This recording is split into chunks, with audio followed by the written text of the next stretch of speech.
Hello friends, welcome back to my channel reaction roast with Nancy. तो यहाँ पे अभी आपने देखा एक फ्लैपी गर्ल का वीडियो आया था, लाइव आई थी वो, जो उसमें उन्होंने कुछ पुलिस पे ही सवाल उठा दिए। वो थाने के बाहर थी और उन्होंने पुलिस पे ही सवाल उठा दिए। तो वहाँ पे किसी वकील ने उनसे पूछा थाने में कि क्या सच में ऐसा हुआ है। तो उनका जो रिएक्शन आया वो आप सुन सकते हैं। जी ये पूजा सुनिए। जी, आई एम श्योर आप बात करके आई हैं, प्लीज क्लियर कीजिए। हाँ, मेरी बात हो गई है। और ये एक नंबर की तो झूठी है। पहली बात तो उन्होंने कोई भी इसका एप्लीकेशन पढ़ा नहीं है। बकायदा रजिस्टर में एंट्री है, वो ये कह रहे हैं मेरे सामने रखा है। मैंने उनसे कहा है कि सर अगर आपको कोई प्रॉब्लम ना हो तो आप मुझे एक बार सेंड कीजिएगा व्हाट्सएप पे। दूसरी चीज, इसने उसमें 4 एलिगेशन लगाए हैं। एक तो ससुर पे फिजिकली होने का, मतलब ससुर इस पे दबाव बनाते हैं फिजिकली होने के लिए, और ये बोलते हैं कि बेटा पैदा कीजिए। दूसरा आरोप जो इसने लगाया है कि ये मेरी बच्चियां यहाँ पढ़ती हैं तो पढ़ने नहीं देते हैं, मुझे ब्लैकमेल करते हैं। तीसरा, इसने सीधा सीधा आरोप लगाया है कि मेरे पति का मर्डर हुआ है, एक्सीडेंट नहीं है, उसकी जांच करवाइए। चौथा इसका आरोप था डेथ सर्टिफिकेट के लिए। तो जब डेथ सर्टिफिकेट वाली बात वहां पे हो रही थी तो उन्होंने एसएचओ जी ने ये बोला था इसे कि मैडम आप अपने आप को ये बोल रहे हो कि आप सोशल इन्फ्लुएंसर हो, पढ़े लिखे भी, सोशल इन्फ्लुएंसर तो पढ़े लिखे भी होगे, तो आपको इतना पता होना चाहिए कि अगर किसी विभाग में कोई भी डॉक्यूमेंट गलत हो जाता है तो उसको हम वहां से ठीक करा सकते हैं, तो आपने वहां क्यों नहीं कराया। बस उस तो उन्होंने इतना क्वेश्चन किया, उस पे ये वहां पे भड़की और बोली है मैं किसी की नहीं सुन सकती और मैं जा रही हूँ। और बोले बस यहाँ से रफा दफा हो गई है, और कोई भी हमने ना उसे कोई क्वेश्चन कर पाया ना कुछ कर पाया। और उन्होंने फिर मैंने उनको बताया भी कि सर ऐसे ऐसे लाइव आई है और पुलिस पे और सब पे ये एलिगेशन लगाया। तो उन्होंने मुझसे कहा कि मैम आप मुझे प्लीज वो वीडियो सेंड कर दीजिए, और इस केस से रिलेटेड जितनी भी सीसीटीवी फुटेज या जो भी जानकारी आप लोगों के पास है प्लीज मुझे भेजिएगा। एक मिनट पूजा जी, ये तो सुना आप सब।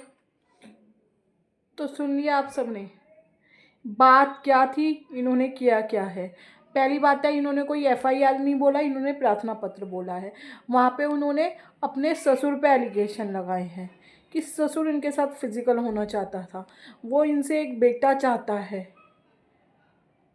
ससुर को समाज में नहीं रहना, ससुर से लोग नहीं पूछेंगे ये क्या हो गया। और ऊपर से जब ये लाइव आई तो इनकी माताजी कह रही है अंशु के पापा जयप्रकाश बेटी की कमाई खाते हैं। आपकी बेटियां नहीं है दो दो, आप कभी बूढ़े नहीं होगे। और अब तो ये पुलिस पे आरोप लगाने लगी हैं कि पुलिस ने पैसा खाया है। तो आपके पास पैसा नहीं है, पुलिस को आप खिला दो।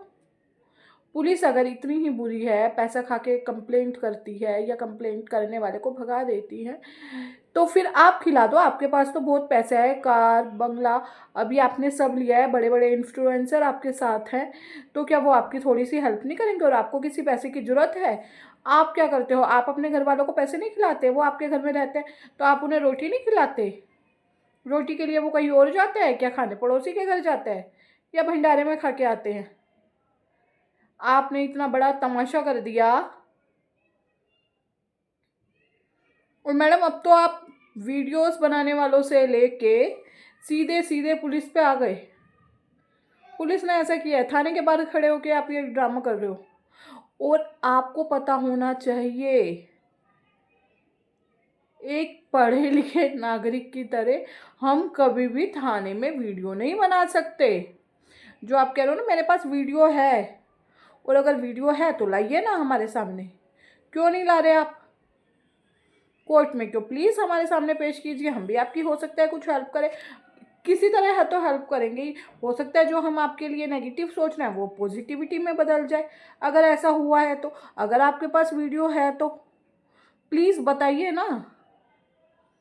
इस तरह से कोई होता है कि आप ही एलिगेशन लगाएंगे, आप ही सारी सफाइयाँ देंगे, सब कुछ आप ही करेंगे, दूसरी तरफ से तो कुछ बोला ही नहीं जा रहा।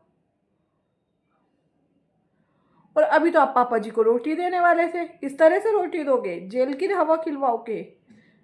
पापा जी को तो आपने जेल में पहुंचाने का प्रोग्राम बना रखा है। ये अभी आप ये बात कह रहे हो और फिर एक वीडियो में आपने कहा था मैं तो पापा जी आपको रोटी दूंगी, मैं दूंगी रोटी, मुझे नहीं है प्रॉपर्टी का लालच। आपकी ये बात आई थी ना? तो पापा जी को रोटी इस तरह से दोगे जेल में? और पापा जी पे जब आप केस कर रहे हो तो भाई रोटी किस नाम की? वो अपने घर में कम से कम इज्जत से रोटी तो खा रहा है, आप उन्हें वो तो खाने दो। आप कहाँ से दे दोगे? आपने तो उनका जीना हराम कर रखा है। जब तक आप वहाँ पे थे आपको कोई केस नहीं करना था, कोई सच्चाई नहीं जाननी थी।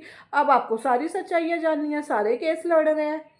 क्या किसी को समझ नहीं आ रहा आप कौन सी दिशा में जा रहे हो? और अब आप बहुत आगे आ चुकी हो, अपने ही जाल में फंस रही हो। इतने एलिगेशन भी अच्छे नहीं होते जितने आप लगाए जा रहे हो लोगों पे। आप अपने भाई पे क्यों नहीं कुछ करते? वो जानवरों के साथ इतना बुरा व्यवहार करता है, पता है आपको? एनिमल डिपार्टमेंट्स का भी एक वो होता है डिपार्टमेंट, वो उन पे केस कर सकता है। लेकिन नहीं, आपको तो ये फालतू की बातें करनी है। आपकी माताजी कह रही हैं कि वो बेटियों की कमाई खा रहा है, बेटी की कमाई खा रहा है, बेटी की कमाई खा रहा है। आप क्या कर रही हो माताजी? आज के समाज में बेटी और बेटे में कोई फ़र्क नहीं है। अगर वो बेटी की कमाई भी खा रहे हैं, उनके पास पैसा नहीं है, उनकी बेटी कमा रही है, तो क्या बुरी बात है? बेटी को क्या उस माँ ने जन्म नहीं दिया होगा? आप नहीं खा रहे, कोई बुरी बात नहीं है। और उस बच्ची की तो अभी शादी भी नहीं हुई। कुछ गलत काम करके पैसे कमाना आई थिंक गलत है। और बेटा चाहे अच्छी तरह कमा रहा है, बेटी अच्छी तरह कमा रही है, तो दोनों का फ़र्ज़ है। यहाँ पे भेदभाव मत फैलाइए कि बेटी की कमाई, बेटी की कमाई। बेटी की कमाई भी उसी मेहनत से आती है जितनी मेहनत से बेटे की कमाई आती है। तो बेटी की कमाई कुछ गलत नहीं होती। ये जो पुराने रिचुअल्स हैं उन्हें कहीं ना कहीं हमें तोड़ना है। जब आपकी बेटी कैमरे के सामने खड़े होकर नाचती है तब कोई कहता है उसे कुछ? जब पुराने रिचुअल्स फॉलो कर रहे हो तो सारे ही फॉलो करो ना। सिर्फ आपके लिए अलग हो जाएंगे वो रिचुअल्स, दूसरे के लिए अलग हो जाएंगे, ऐसे कैसे पॉसिबल हो सकता है? ऐसा तो पॉसिबल हो ही नहीं सकता। हो सकता है ऐसा पॉसिबल? नहीं हो सकता मैडम। तो प्लीज़ इस तरह की हरकतें मत करो, ऐसा नहीं हो सकता। जो रूल्स हैं वो सबके लिए हैं, जो रेगुलेशंस हैं वो सबके लिए हैं। और आपकी बेटी ने इतना रो रो के लाइव आई, 3 मिनट कुछ सेकंड की वो लाइव थी। और जब आप पीछे से बोलने लगी, क्योंकि उन्हें पता था आपकी भाषा किस तरह की है, आप कुछ गलत बोल दोगे उसका प्लान चौपट हो जाएगा, तो उसने जल्दी से लाइव बंद कर दी। क्या ये ऑडियंस को नहीं दिखा होगा? यहाँ पे मैं किसी की साइड नहीं हूँ, लेकिन जो सामने दिख रहा है वो तो इंसान बोलेगा ही ना, या वो भी नहीं बोलेगा? आप इतना गलत कैसे कर सकती हैं? आप भी तो किसी के बेटे की माँ हैं, किसी बहू की सास है, आपके भी तो पति हैं। अगर वो आपके पति पे ऐसे एलिगेशन लगाए, आपको अपनी बेटी को समझाना चाहिए। घर तोड़ने वाली बात नहीं करनी चाहिए, घर जोड़ने वाली बात करनी चाहिए। और जो उन बूढ़े माँ बाप के साथ हुआ है वो कल को किसी के साथ भी हो सकता है। ज़िंदगी का किसी को कुछ नहीं पता। तो आप ऐसा क्यों कर रहे हो?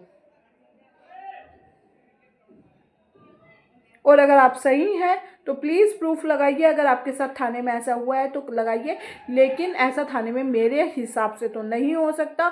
और आप कह रहे हो मैंने रिकॉर्डिंग करी है, रिकॉर्डिंग तो मैम आप बैंक में अगर आपसे कोई कर्मचारी, स्टाफ, क्लर्क बदतमीजी कर रहा हो और वो भी आप रिकॉर्ड कर रहे हो ना, तो वो नीचे रखवा देता है।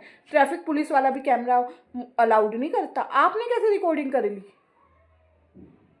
सबसे बड़ा सवाल तो आप पे ये उठता है। और अगर फिर भी आपने कर ली तो आप कोई रिकॉर्डिंग दिखाइए, बताइए। क्योंकि पहले तो पुलिस आपके साथ थी। आप और आपने जिसे कॉन्ट्रैक्ट दे रखा है वो आप कह रहे थे कि हाँ भाई पुलिस हमारे साथ है, हमारी तो उससे बात हुई है, हमारी तो उससे बात हुई है।